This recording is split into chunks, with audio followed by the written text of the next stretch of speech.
নতুন সরকারের অধীনে ক্রিকেট বোর্ড ভেঙে যাবে এমন গুঞ্জনে মোটেও চিন্তিত নন পরিচালকরা।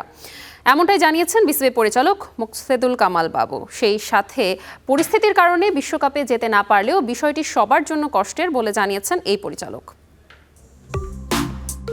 কথিত আছে সরকার বদলালে বোর্ড বদলায়, গুঞ্জন আছে আমিনুল ইসলামের এই ক্রিকেট বোর্ডও বেশি দিন টিকবে না। এমন প্রশ্নে ক্রীড়া প্রতিমন্ত্রীর উদাহরণ টানলেন বিসিবি পরিচালক মোকসেদুল কামাল বাবু। বিসিবির স্বায়ত্তশাসিত প্রতিষ্ঠান, সেই সাথে বোর্ড পরিচালকরা ইনসিকিউরিটি ফিল করছে না বলেও জানিয়েছেন তিনি। আমার কাছে মনে হয় না, যেমন আমি নিজেই কোনো ইনসিকিউরিটি ফিল করছি না।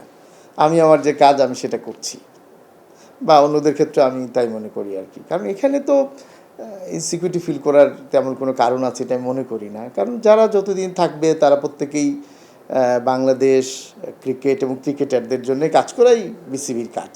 আমার কাছে মনে হয় যে এই বিষয়ে আমাদের মাননীয় প্রতিমন্ত্রী প্রথম সাক্ষাৎকারে আপনাদের সাথে যে কথা বলেছেন উনি সেখানে বলে দিয়েছেন, এবং আমার কাছে মনে হয় যে উনি খুব যৌক্তিকভাবে বলেছেন যে এটা প্রতিষ্ঠান, এটা কাঠামো আছে, আইনগত ভিত্তি আছে, যা কিছু হয় সেটা তার ভিত্তিতেই হবে। এবং আমার কাছে মনে হয় যে উনি প্রথম দিনই গাইডলাইন দিয়ে দিয়েছেন। বিশ্বকাপ খেলতে না পারা শুধু ক্রিকেটারদের জন্য না, সবার জন্যই কষ্টকর বলে জানিয়েছেন এই বোর্ড পরিচালক। সে সময় সিকিউরিটি ইস্যু নিয়ে যে কনসার্ন ছিল, তখন কিন্তু আমার কাছে মনে হচ্ছে সমস্ত মাধ্যমেই সবাই কিন্তু আমরা মোটামুটি একমত ছিলাম যে হ্যাঁ, আমাদের যেহেতু সিকিউরিটি কনসার্ন ছিল, বাট আমরা কখনোই কিন্তু খেলার বিরুদ্ধে ছিলাম না।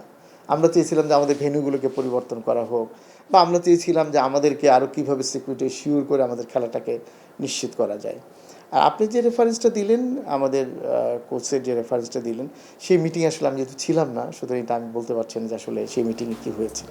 ক্রীড়া প্রতিমন্ত্রীর সাথে বিসিবির বৈঠকের পর পরিষ্কার হয়ে যেতে পারে বিসিবির ভবিষ্যৎ। একই সাথে নারী ক্রিকেটেও অবদান রাখার কথা বলেছেন রাজশাহী ওয়ারিয়র্সের সফল টিম ম্যানেজার। ক্রিকেটে ওমেন টিম নিয়ে আমাদের প্ল্যানিং রয়েছে, এবং যদি বিপিএল হয় তাহলে আমরা এটা নিয়ে কাজ করব। ইভেন আমরা বিপিএল যদি নাও হয়, হ্যাঁ, তবু আমাদের প্ল্যান রয়েছে যে আমরা বাংলাদেশের মেয়েদের ক্রিকেট নিয়ে আমরা কাজ করব। আমাদের মামুনুর রশীদ, স্টার নিউজ, ঢাকা।